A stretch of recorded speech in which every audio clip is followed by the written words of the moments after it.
Amy. I'm director of the AmeriCorps VISTA program. I'm so pleased to see everybody here today.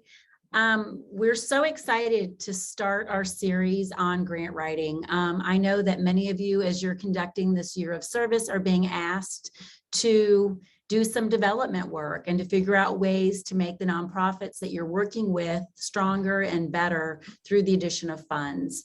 So as we were talking about this and trying to figure out how to get experts in to speak to you and how to give you really relevant information and actually some experiential opportunities to actually work on a grant as a group, Ebony Harris, who is one of my colleagues who works in the area of development at the UAB School of Public Health, spoke to me about what she has done in the past, a past job where she was in charge of fundraising.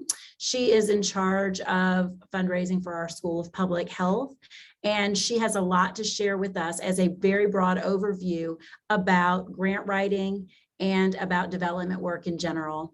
And so we thank you so much on July 5th for being here with us to talk to our AmeriCorps VISTAs.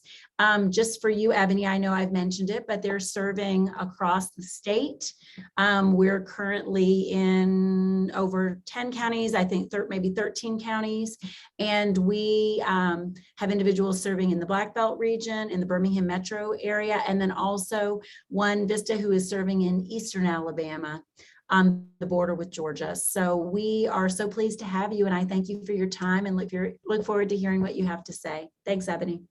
Yeah, you're welcome, Amy, and thank you for that introduction. I'm so excited to meet all of you and to share a little bit more about the work that I've done in the past, and hopefully it'll be of assistance to you moving forward. If you have any questions at all, feel free to just unmute yourself or put it in the chat pod. I have to do all of my Zooms on my phone. Unfortunately, my computer does not like Zooms. It never has since the pandemic. So I can't see everyone's face on my phone. So if you have any questions, feel free to interrupt or put it in the chat pod. That's no problem at all. But as Amy mentioned, I am the Director of Development for the School of Public Health. I've been here for about 2 years or so. And prior to that, I relocated here from Chicago, where I've been in fundraising. I was up there for over 8 years in fundraising, 10 years now. Prior to coming to Birmingham, I started out as a policy analyst for an anti-poverty organization, then switched to the fundraising realm, working for a large statewide child welfare organization. They did fundraising in a nonprofit consulting company, came here, worked for the American Heart Association, did fundraising, and that brought me to the School of Public Health. And I'm so excited that Amy invited me to join you all because the work you're doing is so close to my heart. My academic background is in social work. And so to see the parallels of social work and the work that you're doing it's needed and it's so important. So I'm excited to be able to share a couple of tips with you that may hopefully be helpful moving forward. Okay, I think we can start the slideshow. Thank you, Kiana. So again, this is a very general overview. Let me know if you have any questions at all. So I wanted to start out just really looking at kind of philanthropy at a glance. The newest report on annual giving just came out about a week or so ago, right after I completed this. So I just wanted to let you know that this is for 2020. 2021 just came out, but I wasn't able to incorporate that information into this presentation.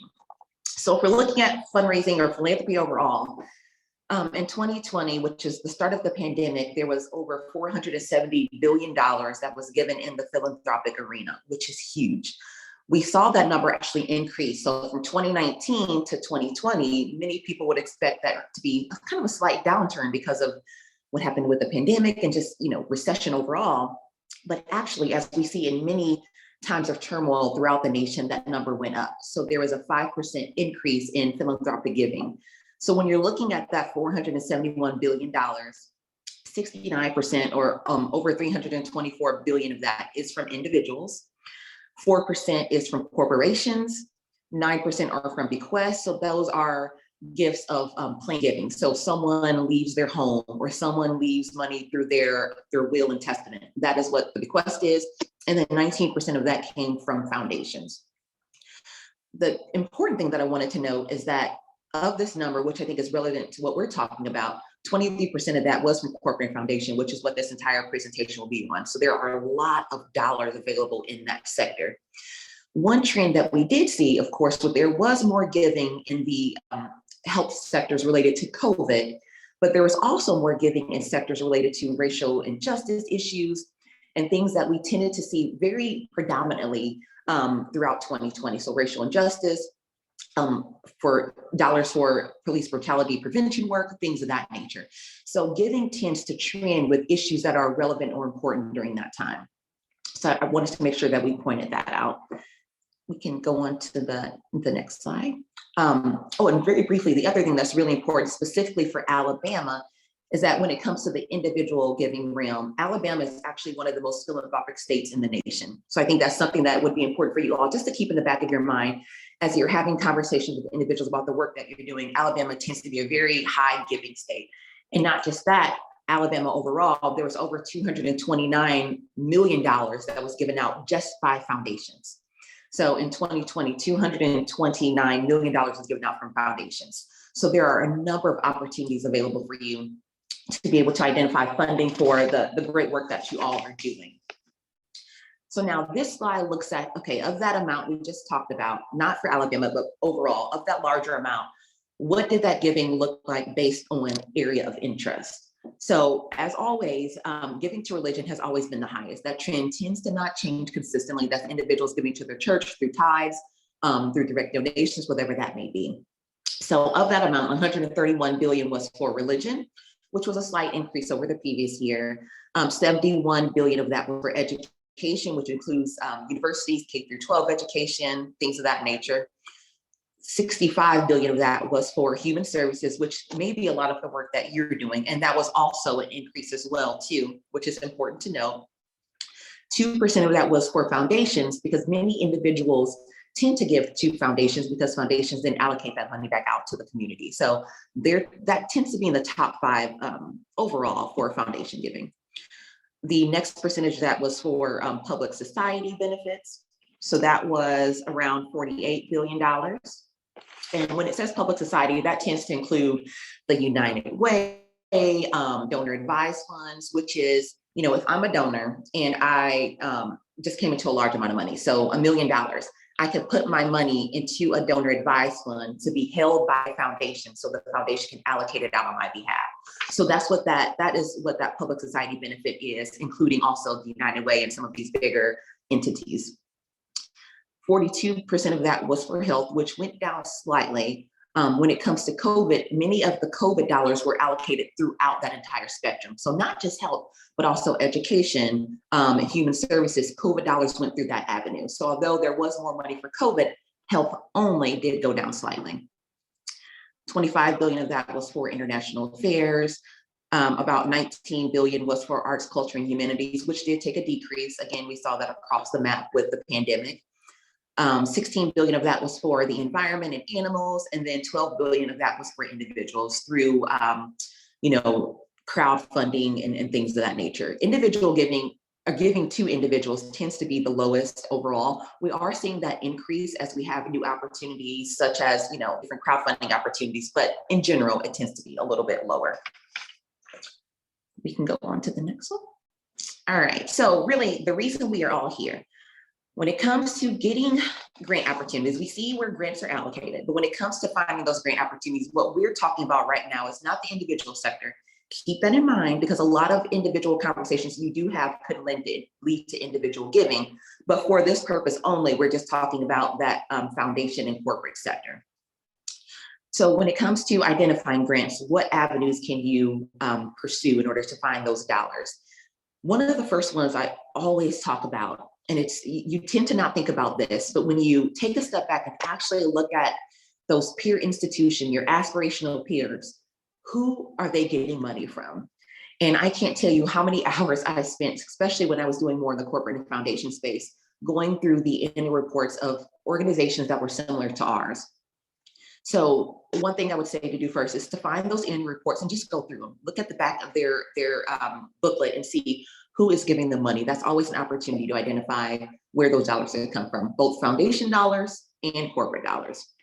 But now going back to the foundation end, another one is utilizing online search tools, which at the end of this presentation, I have a list of some of those tools available to you, but there are a number of online search tools available to identify different foundation support. Some of them do require payment, but many of them would at least let you start the preliminary search, just to identify, who in Alabama supports K through 12 education or after school programming or whatever that may be.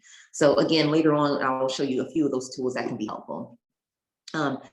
One thing you always want to do is when you begin looking at your annual reports or looking at these search tools, you want to first identify if the foundation you're looking at even accepts unsolicited proposals. There are many now that are governed by their board, and they have a list of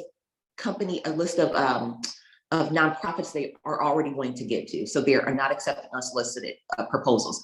You definitely do not want to waste your time with applying to them because nothing will come from it. So you want to make sure that the foundation you are looking at is open and they have the ability for you to submit and ask to them. You want to make sure that any ask amount you have in mind is within their range. There are some foundations where they only accept asks of $25,000 and above. There are some that want to do more seed funding of $1,000, between $1,000 and $25,000. So you want to make sure that the need you are applying for is within their giving range. The other thing you want to do is identify geographic restrictions. It's really easy to just put in Google foundations that support education out there and get the big ones, the Ford Foundation and a lot of these larger entities. But there are some that have very strict geographic restrictions. So you want to make sure that they are focusing on the areas where you are serving. If they do have a national scope, awesome, but you are going to be in a much bigger pool. But if you can narrow your scope down to individuals focusing on the Alabama area, you have a greater likelihood of receiving that support. You want to make sure, again, kind of going back to the ask amount, that you confirm the type of funding you need. Are you looking for seed funding, which is I'm starting a new project to create an urban garden in the back of a school, and I need $1,000 to get it started. That's what is considered seed funding for new opportunities, as compared to operating funding, which is, our nonprofit has been here forever. We just need money to keep the lights on. You want to make sure that your funding need aligns with what the foundation is supporting. Make sure you always look at any relevant deadlines.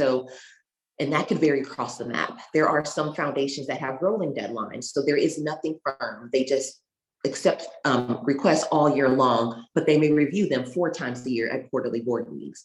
But there may be others that have a once-a-year application deadline, or they have a quarterly deadline. It really just varies. So you want to make sure you identify what that deadline is. And then the biggest thing, once you've checked off all of these, you want to identify who the grant officer is. Who is the person, the program officer, who is managing your specific area that you are seeking support for?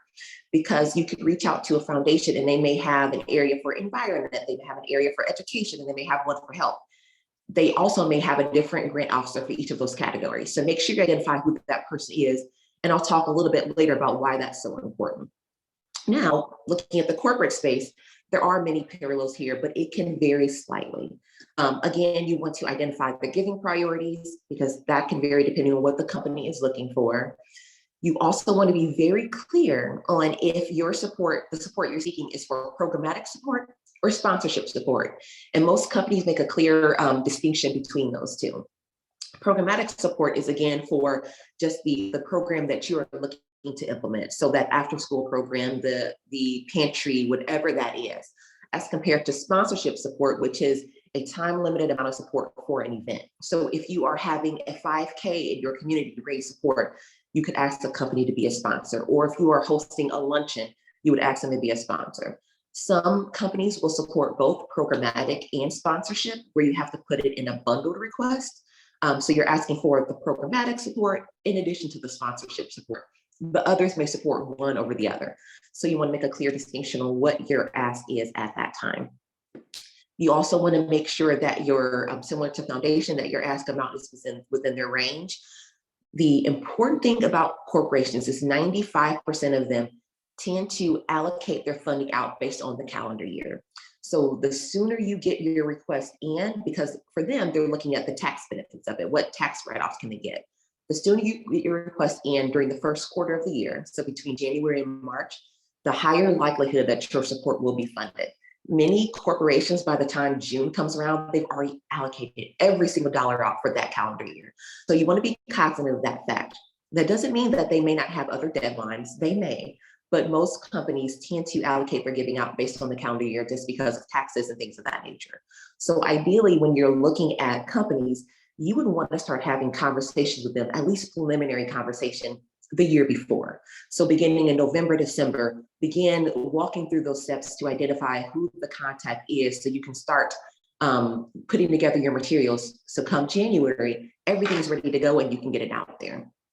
In addition, instead of a grant officer, most companies tend to have corporate social responsibility liaisons or officers that would be the person who's your point of contact. So you want to make sure you identify who that person is if they have one person in particular who's overseeing that work.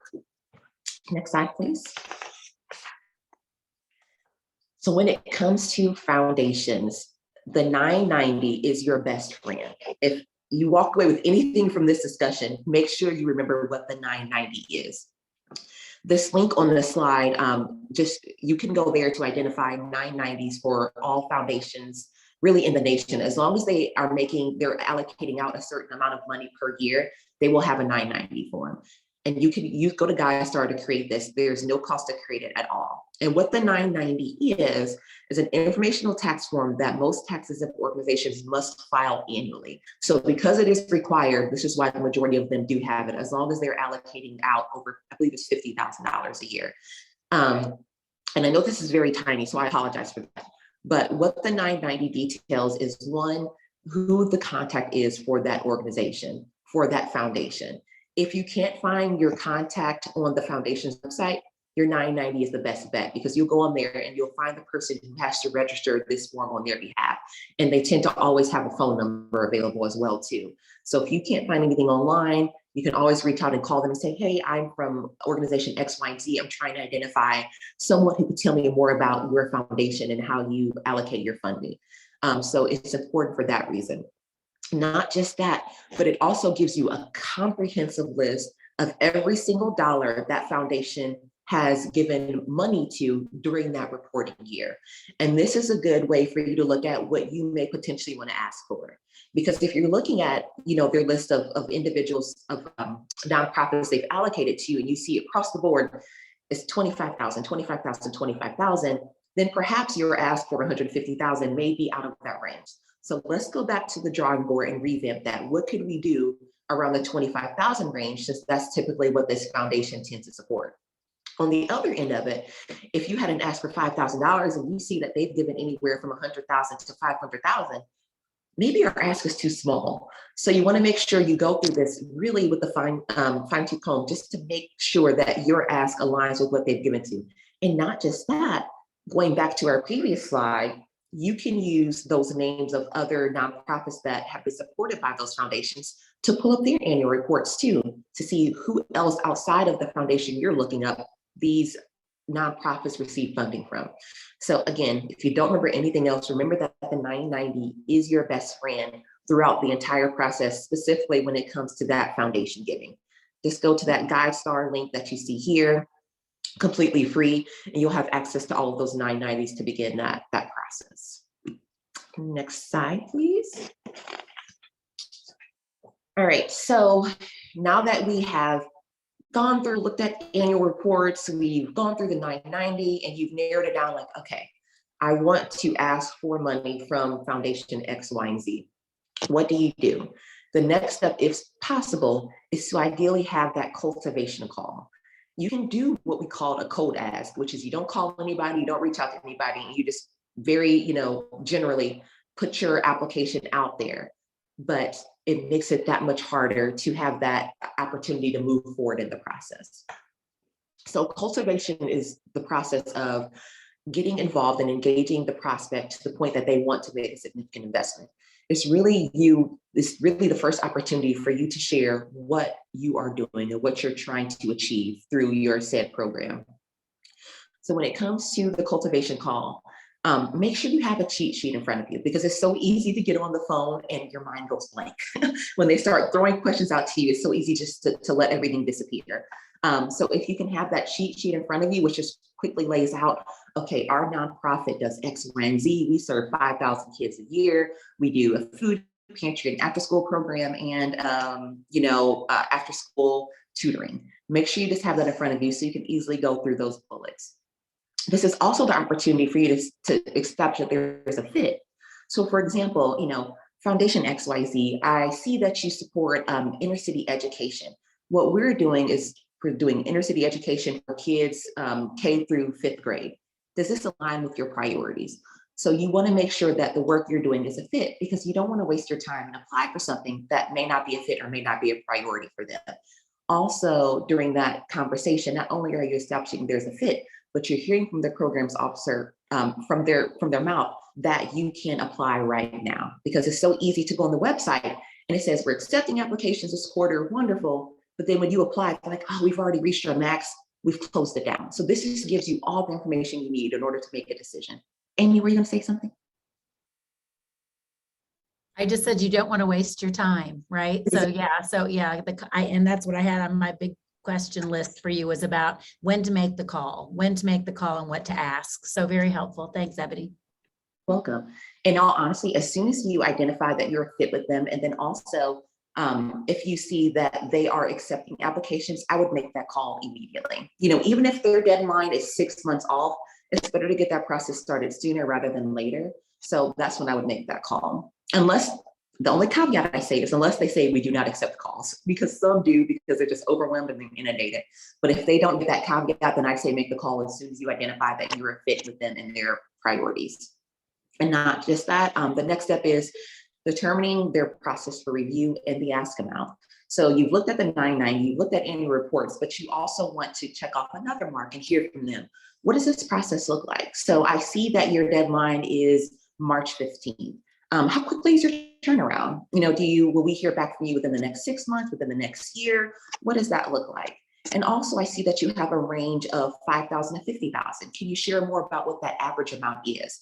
What amounts do you prefer to see from individuals seeking support from your foundation?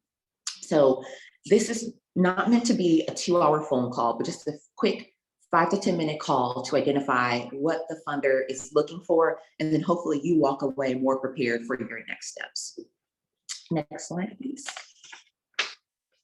All right, so let's say you had your phone call, and now they say that, okay, we would love for you to apply, but the first step is submitting an LOI. Not every foundation requires this, but some do. So what the LOI is just a quick 1 to 2 page write-up of who you are. And some use this to kind of vet out those nonprofits that may not be that they may not be looking to support. So the LOI is very quick and to the point.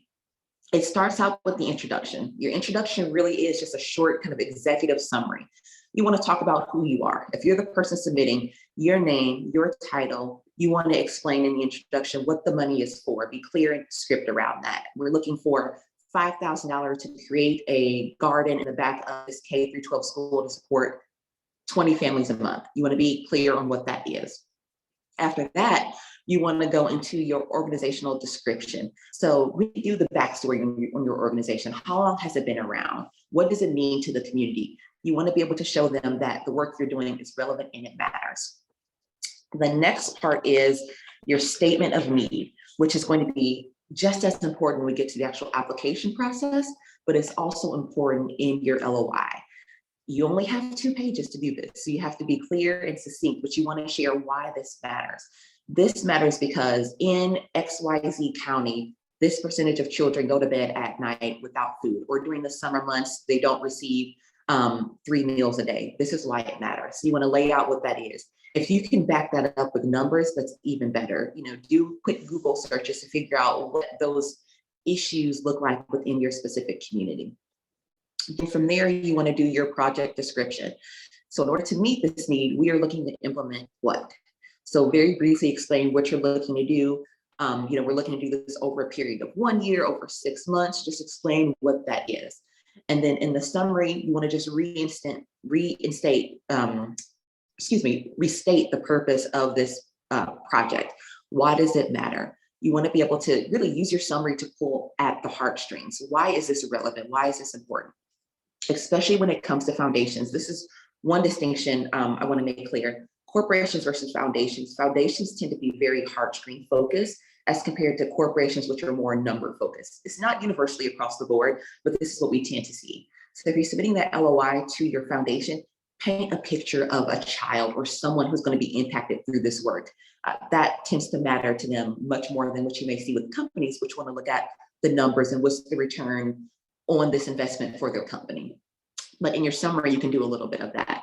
But that is what the LOI is. Typically, once you submit the LOI, and some foundations do require a deadline for LOIs, it depends on the foundation, but you may hear back between 4 to 12 weeks with the response. And once they do that, they'll say, thank you so much for submitting your LOI. We do not feel that you should move forward at this time. Or they'll say, we invite you to move forward with a full application. But the LOI is very important. So these are just a few things you want to remember when you're putting that together to make sure you get the best response possible. Next slide, please.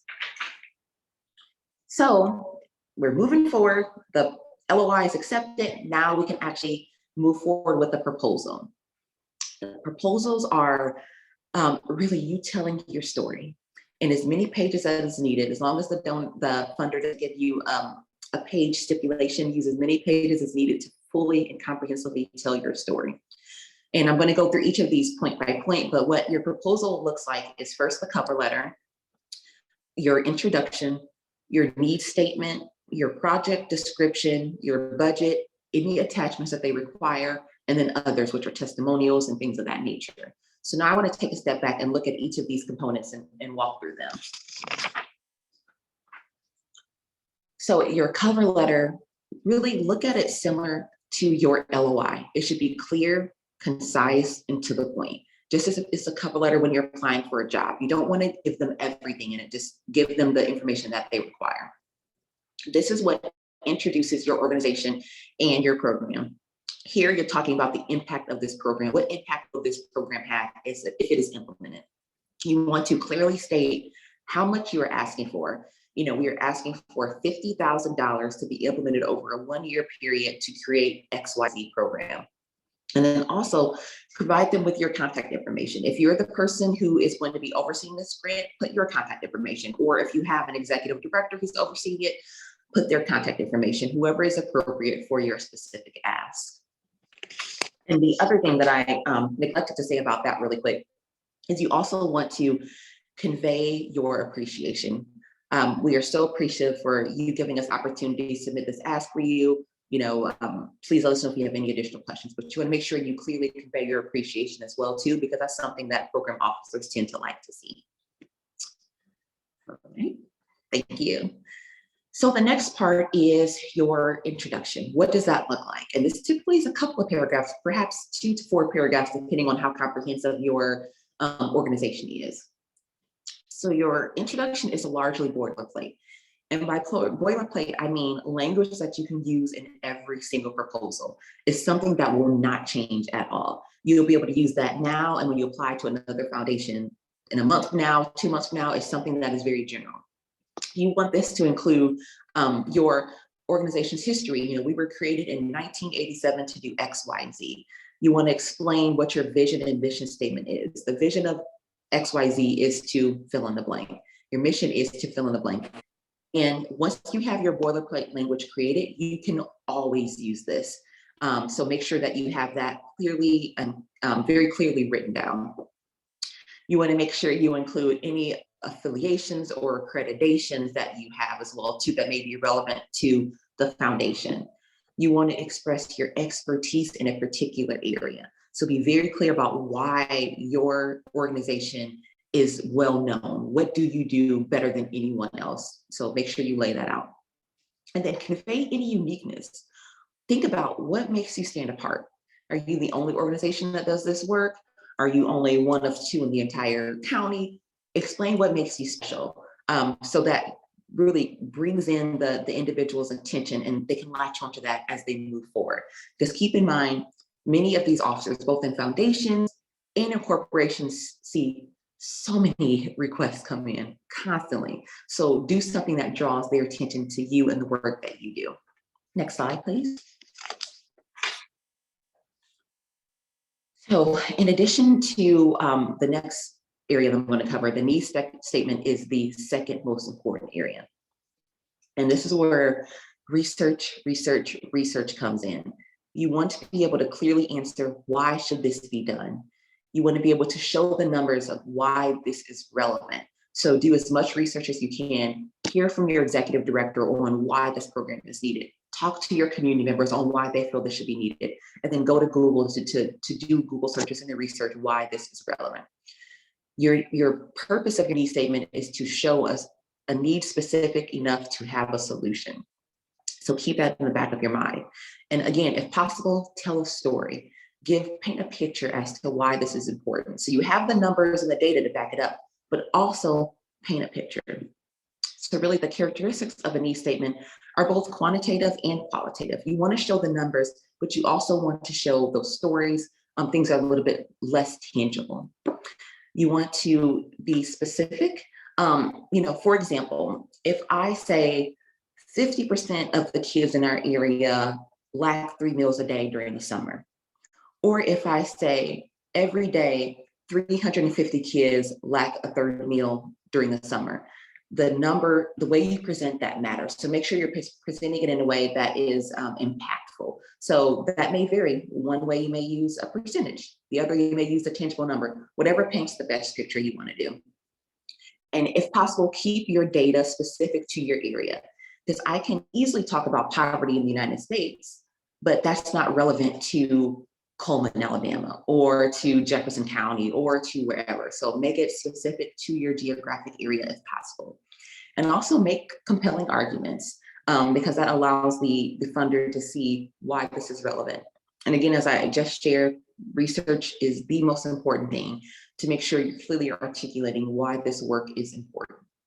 Next slide, please. So next is your project description. So you want to be able to lay out what you do, what you want to accomplish, and how you want to accomplish it with your project description.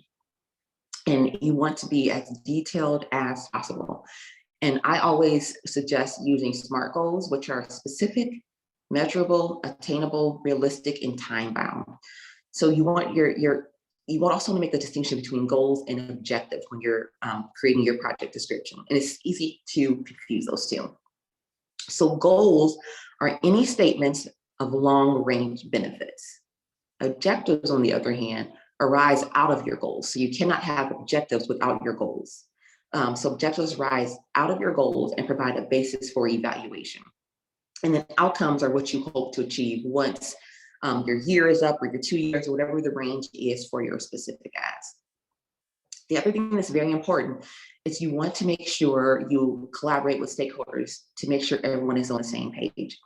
When you're writing grants, it's easy to envision what you want the project to look like and forget to bring in all the stakeholders who will be implementing that project. And let's say your grant is actually funded and you're talking with the teachers who are implementing the program. I'm like, wait a minute, we can't achieve this. We can't do X, Y, and Z. So you want to make sure that every stakeholder is involved in this process. So you as the grant writer, any programmatic staff, executive director, make sure everyone is on board when creating your project description. And I would really let it be like a living document. So you've created the framework for it, but you're passing along to the executive director to add his or her input. And you're passing along to the programmatic staff to add their input. Then your role as the grant writer is to bring it all together again, incorporating all of those different ideas, and then disseminating it out to that audience once more to make sure you have buy-in on every aspect of it. So collaboration is key in order to make sure that everyone is on the same page. Next slide, please. Before I go into budget, I wanted to see if there are any questions about what we just covered. Okay. All right, so budget is next. A grant budget is not your organization's operating budget unless you're asking for a gift for your operating budget. So I want to make that distinction.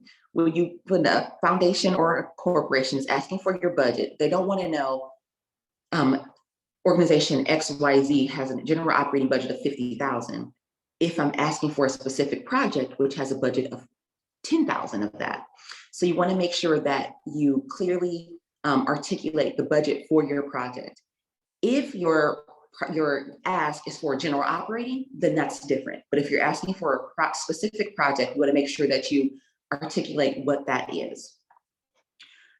So most foundations and corporations require the budget, but they also require a budget narrative. And I wanted to talk a little bit about what that is. So this is just an example that I thought was very clearly laid out.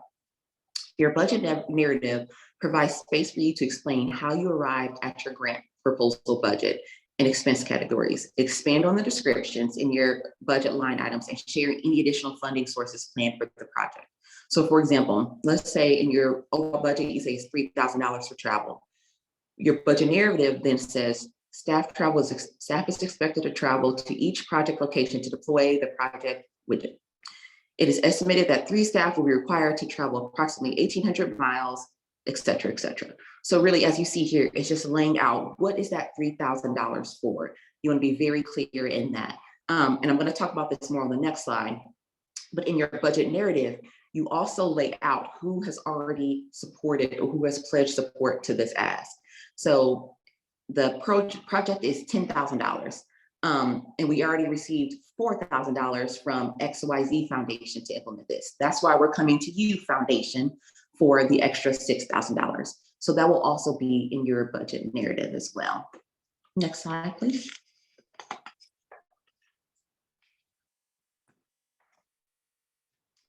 All right, so when it comes to creating your budget, there are a few steps you want to keep in mind. I know at this point, you've already reviewed their expectations, but you once again want to be able to review the donors' grant guidelines. What will they support and what will they not support? Because many have clear distinctions on the two. You want to identify any projected revenue. So as I talked about earlier, who are you expecting to get money from? Who has already pledged support for this opportunity? This is very important. And then also when you're identifying project costs, look at industry standards. So across the board, what does it cost to implement an urban garden? What does it cost to implement an after-school program? It's so easy when it comes to a project budget just to think, well, perhaps $5,000, but instead do the research to identify exactly what that looks like across the board. And this is where we come back to that collaborative piece again. Bring in your collaborative stakeholders to make sure that everyone is on board, your executive director, your programmatic staff, you, and everyone who's going to have a role in implementing this project. Include projected revenue. Once more, if you already have someone or multiple people, companies, foundations who have already committed to this, even if you have federal or state support for this, you have to clearly articulate what they are giving to this and what the remaining amount is that is still needed.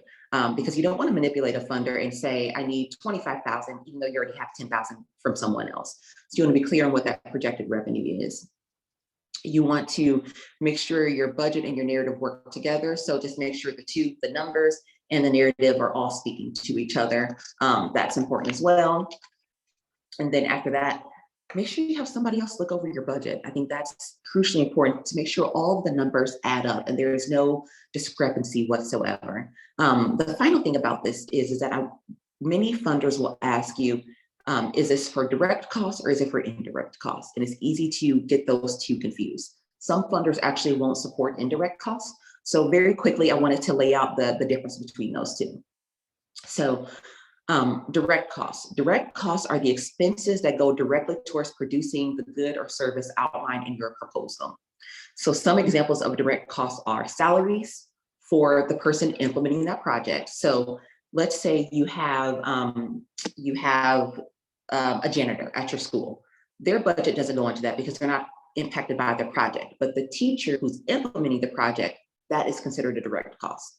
Materials, so the papers, the flyers, the food, whatever materials you need, that's considered a direct cost.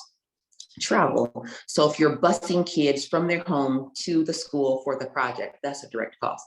And any other supplies, excuse me, that are for the project are considered direct costs.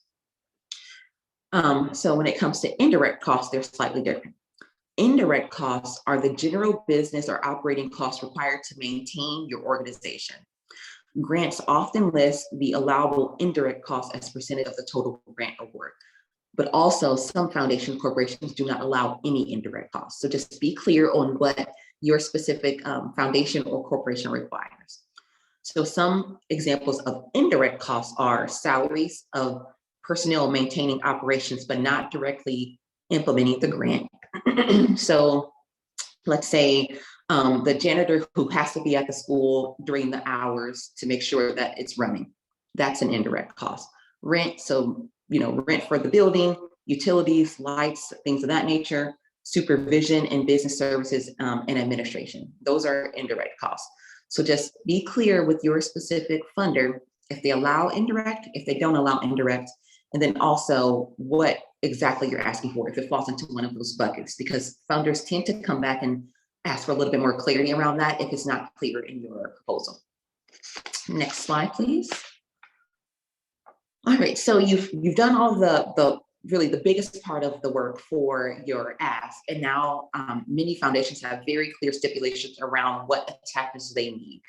You do not want to neglect this, because one attachment left off will completely could discredit your entire proposal. So these are some of the most frequently seen attachments that I've seen in the work that I've done, and that's your tax exempt form. These are things I would keep in a separate folder on your computer that you can always have accessible to you, because you'll always need these. That's your tax exempt form, your general operating budget. If you're asking for a non-operating ask, so you may be asking for $25,000, but they still may want to know, okay, what does your $500,000 budget look like? A list of board members, if you have board members that you can include, other philanthropic partners or corporate partners to your organization, audited financials if you have those available.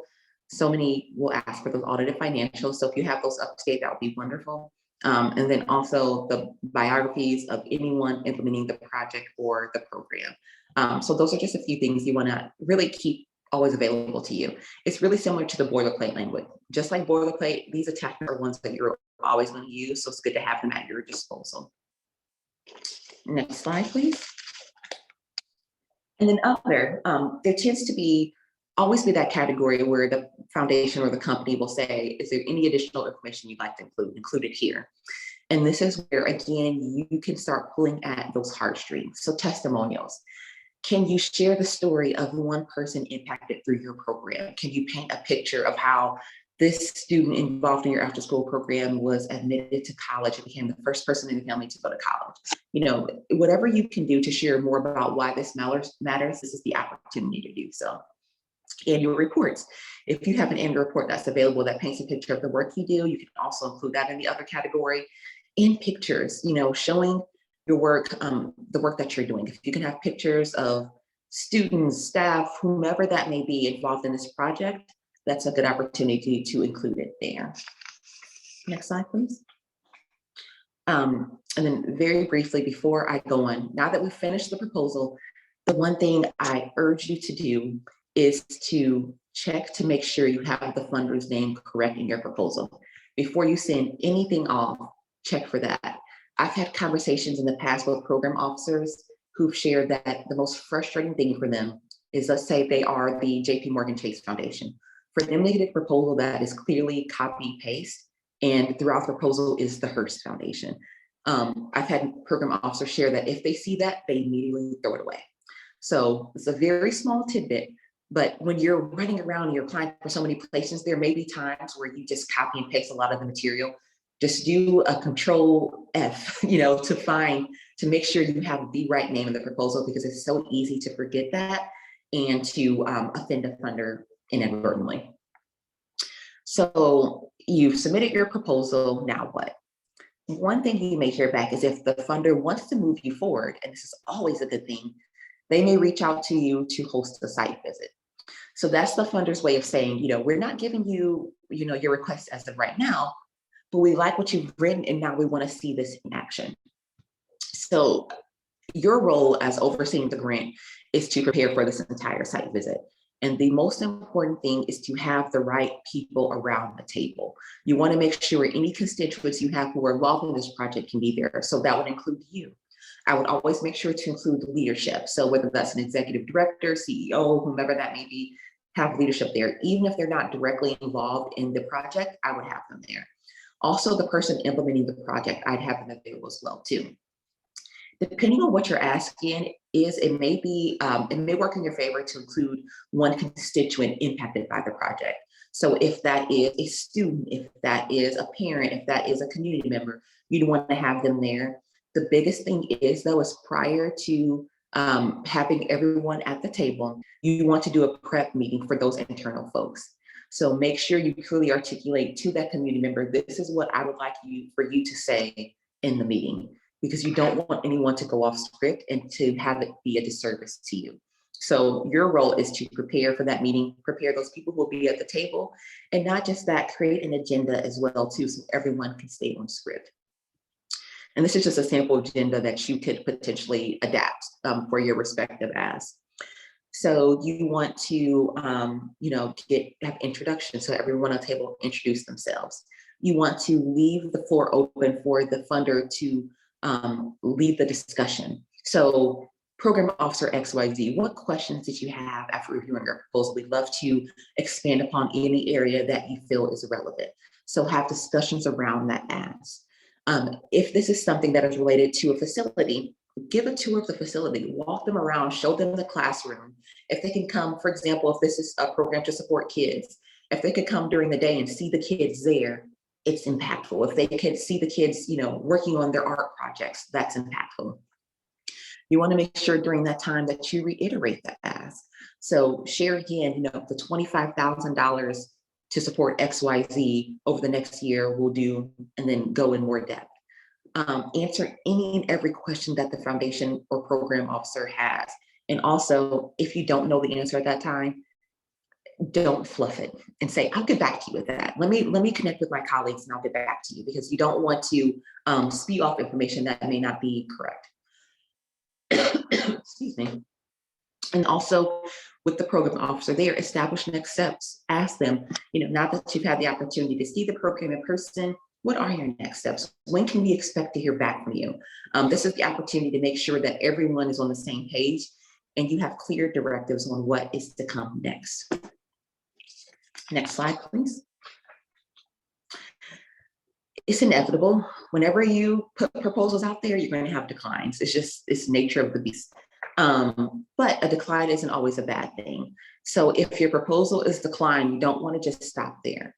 There are some foundations and companies that when they send you a decline letter, which can come 3 to 6 months after you submit your ask, keep that in mind too. Don't be discouraged if you don't hear anything back within 4 weeks. It can take 3 to 6 months on average for you to hear back from foundations and corporations.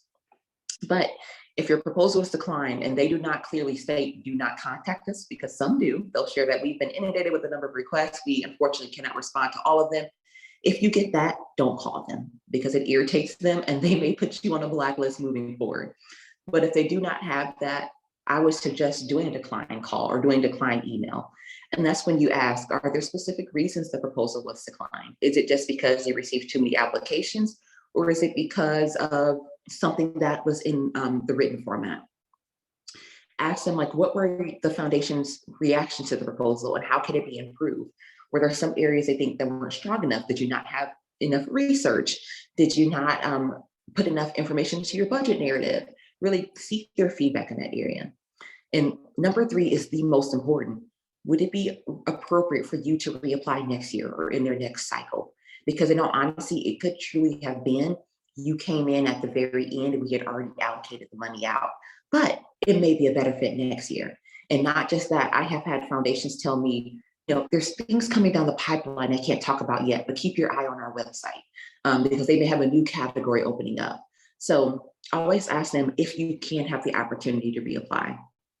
In addition to that, many foundations know that the work that nonprofits are doing is so crucial and vital that although they may not be a best fit, they may know someone else who is a better fit for you. So I think it's always important to ask, are there any other funders that might be interested in this work or in my program or in my organization? Because they may be able to point you to someone else. And there are many pockets that foundations and corporations work in where they know one another that you may not have access to. So it's always prudent to ask, is there anyone else that you can think of who'd be interested in this type of work? And then, oftentimes a no is just a not right now. So begin preparing for your next ask. Don't be discouraged. It's so easy to get multiple declines and think, well, I'm done, I'm finished, let me wrap it up. But you shouldn't, because it's part of the process. So don't be discouraged and always prepare for your next ask, whether it's to this foundation again or whether it's to another foundation. So just keep that in mind. Next slide, please. But if you do get approved, after you finish celebrating, there are always next steps. So when you get approved, the first thing you always need to do is to immediately call, and I would call, not email. You can email if need be, but I would immediately call the program officer, the foundation officer, and tell them thank you. And follow that up with another thank you. One thing that we always talk about in the fundraising space is that on average, it takes saying thank you 7 times for someone to believe it. So you can never overdo it. So I would call them personally to say, thank you so much for the support. This is going to be crucial and vital, and it's going to impact so many students, community members, whatever that may be. After that, personally, as you, the person who wrote the grant, I would send them a thank you note as well too. Wonderful talking to you, Jim. I just wanted to thank you again. I look forward to keeping you appraised of the great work we do because of your support. I would also have the executive director send the thank you. So they're hearing leadership at the same time. So just immediately with that step, you have 3 thank yous that have gone out the door, which only leaves you 4 more throughout the year to send, which is easy to do. But immediately send the thank you. Make sure you sign all the required paperwork that came with the grant agreement, and make sure you get it signed by the correct person, because it may be you need signatures from your fiscal officer, you may need signatures from the executive director, but get that information submitted immediately. Many companies have deadlines around that. So you have within 7 to 10 days after receiving the finalized grant approval form to send them back the information that they need so they can begin processing that gift on your behalf. And then in addition to that, make sure you get the required recognition information. This is important for foundations, but it's much more important for corporations because many of them would like for you to highlight their gift. So how would they like to be recognized? How would they like to be listed in your annual report? Would they like to be on your website? Would they like to be on all the flyers you disseminate out to community? You want to get that recognition information to make sure that you are stewarding their gift in a way that they feel is appropriate. And then the final step, which is really the next slide that I'm talking about, is creating a poster Word document, which after you receive the grant, I feel is one of the most important things for you to do. Next slide, please. All right, so what is a poster Word document? Not everyone does this, but anytime I've done grant writing, this has always been crucial. So the poster Word document is a document that you put together to disseminate out to all individuals involved in your project or your program.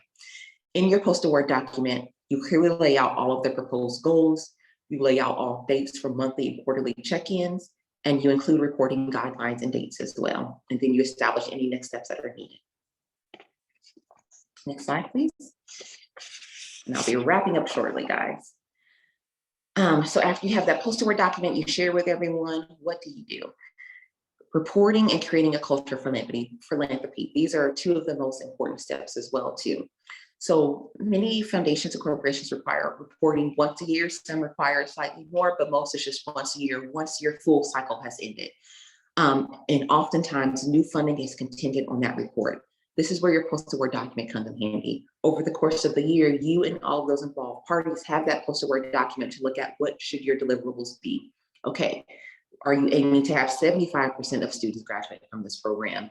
Were you aiming to have 30 families served? That poster Word document lays it out, and you can use that information to finalize your report as well too. Outside of the formal grant report, provide your donor with at least 2 additional updates outside of the formal report. This can include inviting them in for a visit, things of that nature. And then creating a culture of philanthropy really ties in with this last step, which is give them pictures, personalized stories, make their philanthropic gift felt throughout the entire structure of the program. For example, once we were creating a program like a Iron Chef for kids in an area, and we invited the donor out to be a judge at the Iron Chef for this, because they got to see face-to-face the youth who were impacted through this project. So make sure you create that culture and embed them throughout the entire thing. Next slide, please. And this is a slide that I alluded to earlier, which are resources for you to identify different foundations and companies throughout Alabama. This is the best that I can compile. There are some that require payment, but these were all the ones that I could find that were free. So community foundations in Alabama, go to that website, it looks at every community foundation throughout the state. GuideStar is where you can find that 990 that I talked about earlier. And also you can look a little bit more into foundations. Candid is one that you could do basic searches. So you could put in Birmingham, Alabama, and after school programs, and it'll pull up different foundations, not just in Alabama, but across the country who will support Alabama-based endeavors. GrantStation is one that's not free, but it's very comprehensive. And it's the same with Foundation Directory, where there's a $50 charge, Foundation Search, and then the others are more specific to the state of Alabama. But this should be helpful to at least get you guys started with identifying funders outside of identifying annual reports and everything else we talked about earlier. And that is all I have. I know there was a lot to throw out there very quickly, but are there any initial questions that anyone had or anything else that I can touch on that I may not have talked about yet? If not, that's all I have for you, but I'm grateful for the opportunity to present to you all. And Amy has my email. If you guys need anything, I'm happy to follow up with you separately. I do have a question in the chat. I didn't see it to just now. They want to know if you had any templates that you use as far as, I'm guessing, the proposal and things of that nature, maybe the budget, and other than, is there a checklist available? But Yeah. Yeah, for sure. So for the budget, there are a lot of templates available online, and actually a lot of corporations and foundations have templates on budgets on their website to make it easier for you.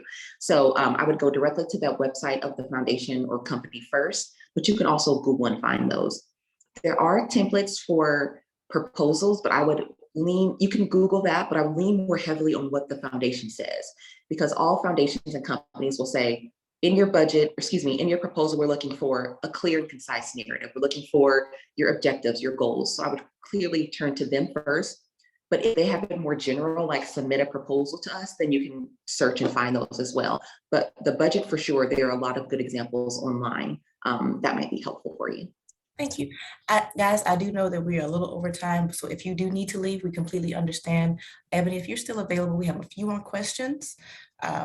So I'll get right to it. And for the sake of time, there's a question. Are there any cases where a grant proposal gets approved for a different amount, whether that be higher or lower, and what should you do in those situations? Yes, there for sure are. And that's something you need to bring your collaborative partners together on. So if you're asking for $25,000 and they give you $15,000, you and your collaborative partners have to get together and then identify what areas you may do to trim down your project, and then immediately articulate that to the donor, because you don't want to give them, say that you're still achieving the same objectives and goals with a lesser amount. So you would have to get to identify what that looks like. But there are often times where they'll come in with a slightly less amount. In very rare occasions, they'll actually give you more, especially if you bring them away during the site visit. But that's something that you really want to be able to bring your collaborative partners together on to identify what you need to do in order to make that change. Thank you. Our next question is an organization ever too young to apply for a grant? Because there are foundations specifically, companies, yes, but foundations who specifically are looking for newer ask or seed funding. They're harder to find, but when you're looking at your Google search, put in opportunities for seed funding, and that's where you'll find those who are looking to support smaller organizations with very small budgets, and also much younger organizations as well. No worries, I'm going to keep digging in while we still have people with questions. Do you have to be a nonprofit organization to apply for funding? It depends on the foundation. So they'll clearly lay out, we're looking for tax-exempt 501c3 nonprofit organizations, which includes, the typical nonprofit, but also education, K through 12 and higher education. So you'll just want to get clarity from them on if your respective organization falls within their parameters. But many do require you at least have that tax-exempt status. Thank you all. Thank you, Ebony. I don't see any more questions in the chat, but if I missed anything, please feel free to put it in now or shout it out. But Ebony, we really appreciate you being here. This has been a highly requested session for our members, and I want to make sure to give them the best information possible. So I really appreciate you taking the time out to be with us today. I think Kit had raised their hand. Sorry. Yeah, Casey. I was typing, but I wasn't sure if I was going to get it typed down fast enough. I was just going to ask, because UAB is a not-for-profit university, do departments and offices within the university, are they automatically qualified as 50301C, or I forget what the numbers are in the name, or is it something that we have to like apply for? Nope, you're automatically qualified. If you're under the UAB umbrella, and actually with advancement has a corporation and foundation team that we try to allocate most of our funding through. So I would just work with your respective school to identify who your partner is. We have someone who helps with that process, just so it's all streamlined, and one foundation isn't getting 15 asks from different schools across campus. Thank you very much. You're welcome. Sorry, Kit. I don't see any more questions. As per usual, the program staff will stay on the call if you have any questions that you didn't get to ask during the session. Again, Ebony, we appreciate you so much. We will be sharing these slides in this presentation after they are saved to our group. That way you have it for reference later, and you can click on all the good links that she provided. Otherwise, we appreciate you guys taking the time out to be with us today, and I hope you guys have a great Tuesday.